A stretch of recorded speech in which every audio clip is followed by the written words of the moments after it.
With the amount that I ride this bike on the channel, I do get a lot of questions on how someone could achieve the same thing themselves. I'm always kind of talking about how I was able to put this thing together fairly cheap. I was able to pick away at it a little bit over time. And of course the reason that I do that is so that I don't have to spend a massive chunk of money right at once, and I can just pick away at a project until it's where I kind of want it to be. Obviously this isn't where I want it to be right now. I'm going to keep always evolving it, but that's half the fun. That's why this channel exists. That's why we all get along so well. So I've got a bunch of parts strapped to my backpack that's not on my back right now that I'm going to bring to the shop, and I'm going to start another dirt cheap gravel bike from scratch to kind of give you guys an idea of how that storyline goes, and just like how I can sort of begin to evolve it to a point that I got to with this thing. It's not like this happened overnight, so we're just gonna head to the shop now and make this video happen.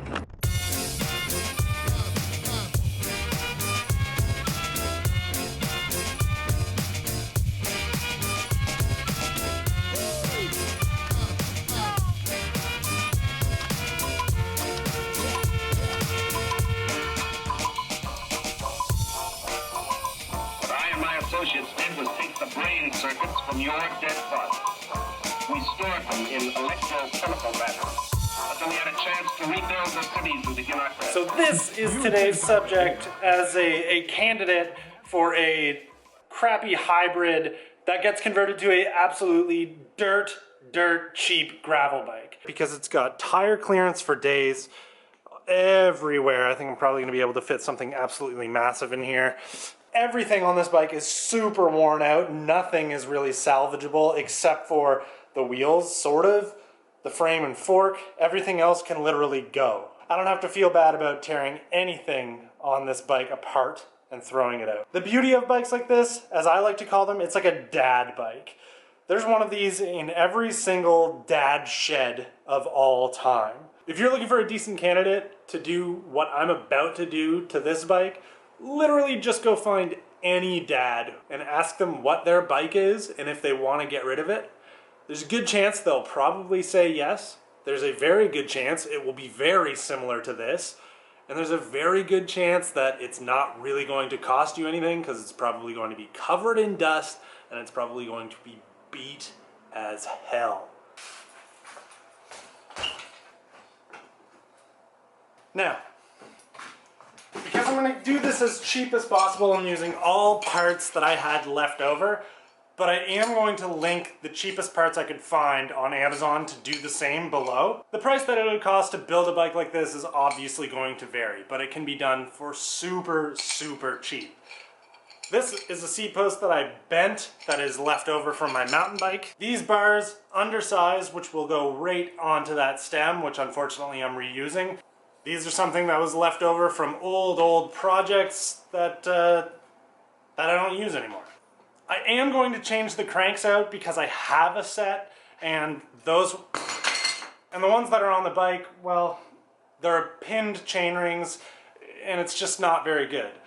I would leave it if I didn't have access to this stuff right now, but I do have an old worn out bottom bracket, and I do have a very old set of FSA Gossamers. You can typically find a crankset like this just about anywhere. They're a dime a dozen, they come on every bike. For simplicity's sake and to keep costs down, I'm going to build this bike as a single speed. I only have single speed levers.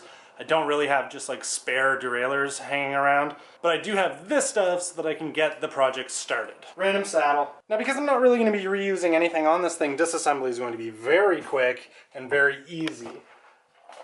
I can't really think of anything that I'm going to be reusing other than the brakes, which is a bad idea because they have a different pull ratio than my new levers. The stem, wheels, and frame. Everything else coming up.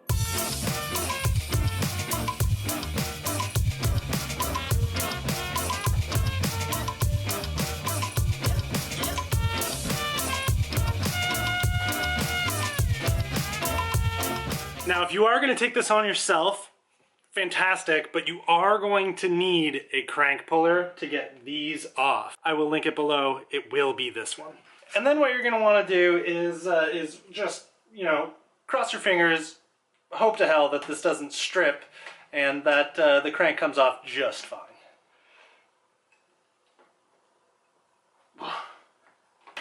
Yeah, like that. Now, here's where things are just bound to get annoying.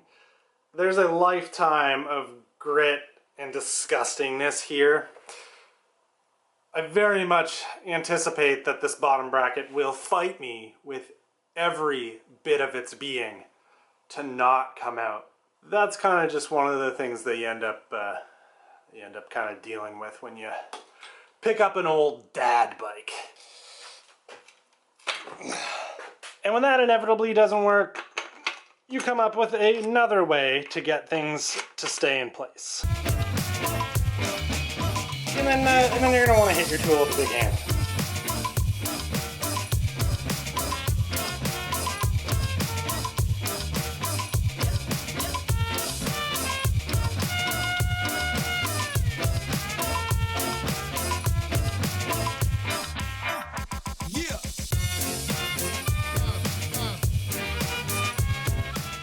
Bottom brackets will always be the thing that holds you back the most. I am going to get it out, and I will continue this.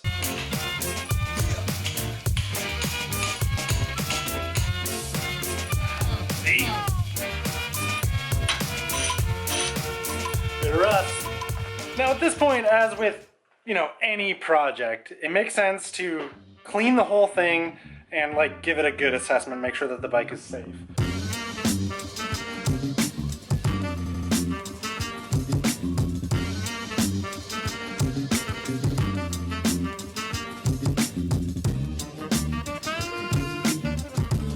It's always kind of funny how much better a bike, no matter what it is, how much better it looks after you put a bunch of effort into cleaning it. So as you can see, I've already gotten started, but I'm just going to build this thing up because I don't want to be here all night. And I'll show it to you when I'm done.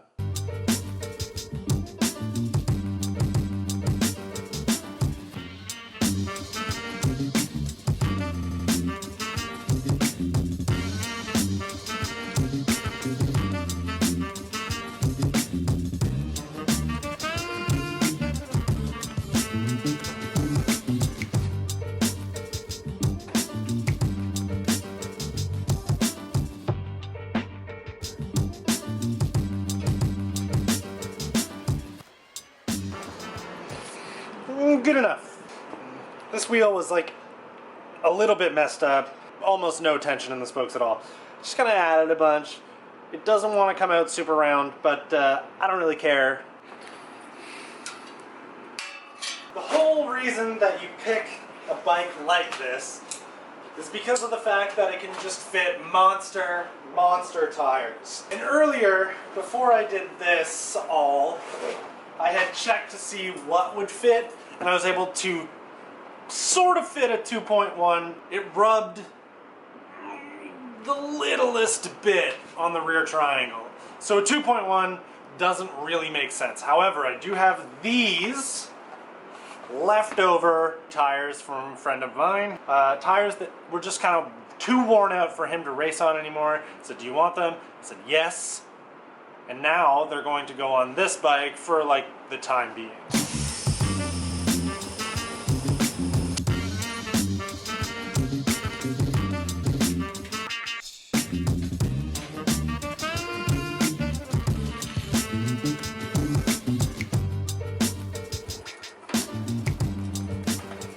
This is going to be fine. Although it is kind of a tall gear for riding gravel. That's besides the point. We're trying to do this for as cheap as possible, and somehow things are working out in my favor. Alright, obviously next up is finishing it off by throwing some brake cables on it. I very much realize that the pull ratio on this type of V-brake and the pull ratio on this type of lever do not match, and they aren't going to work.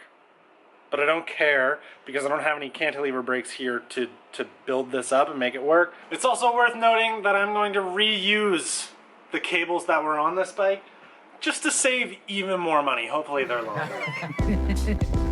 1, 2.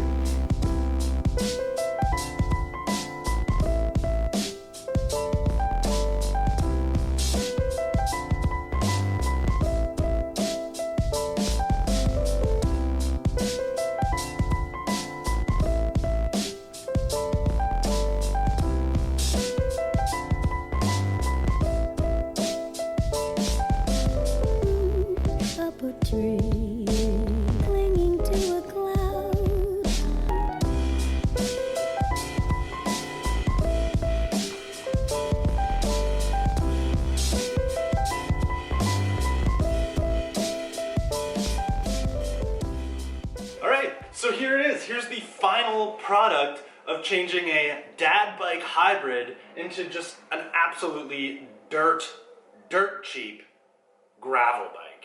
Now I already know what a lot of you are thinking, maybe not a lot of you, but at least a few of you. This video and the information that I presented wasn't exactly all that helpful in helping you find a way or the parts that you need to build a bike for, what do I have into this? I might have right around $20-ish that I actually spent on this bike. And I know what you're thinking if you're like a new rider who wants to get into this type of stuff for as cheap as possible. You're like, I don't have friends who are willing to trade parts with me yet or give me great deals on stuff, and I totally get that. I understand that train of thought, but when I first got into road riding, when I first got into 700C wheels, I didn't have anybody that I was able to like lean on and try and get parts from either. But I did manage to put together a super cheap, crappy road bike build for way less than it would have cost me to buy a new road bike. And I managed to just scrounge things up over time. And that's the beauty of building a bike like this. You can take your time with it. It's a project. You don't need to buy all of the parts immediately at once like you would when you're buying a complete bike. So if you're the person who's immediately watching this saying, that gear ratio is 0 good for gravel riding, the tires are too big for the clearance that are in there, which is true, the bike is no good, and the brakes won't work right, then this video probably wasn't for you and you were looking for something else.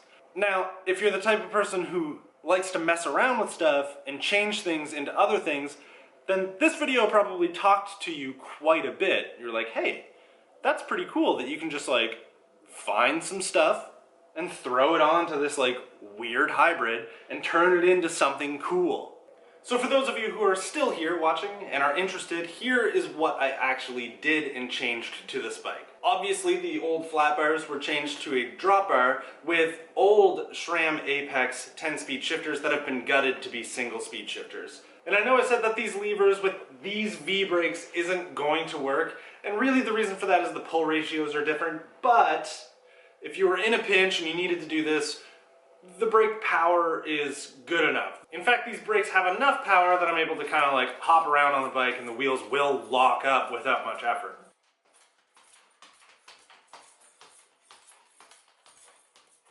The worst part about using a long pull V-brake is the fact that you need to run the brake pads so close to the rim that if they're not perfectly true, they'll rub. It's probably the most expensive upgrade that would have been done on this is the fact that I changed it from a square taper crankset and bottom bracket to a Hollowtech 2 style bottom bracket. There are cranksets that are relatively cheap on Amazon with bottom brackets that are also relatively cheap that you could go and buy new if that's the direction you want to go in, or you could go on eBay, find a crankset that you think would fit in this with a proper bottom bracket for it. That's a super cheap way to go. In the name of saving money, I built it up as a single speed. The gearing, I must admit, definitely doesn't lend itself well to the world of gravel. If you're trying to do a budget build, you're sort of at the mercy of how much money you want to spend. Sure, I could have gone on Amazon and I could have ordered a way bigger cog or a smaller chainring. There's things that I could have done here to make an easier gear, but I wanted to ride this today, so I was at the mercy of what I had available to me. If you're a person who has more patience than me, congratulations. You could build it with the gearing that you want. Is it a state-of-the-art gravel bike? No. Is it a really good gravel bike? No. Is it light? Not really. Is it pretty? No, but I think that's part of the fun. Was it a lot of fun to build?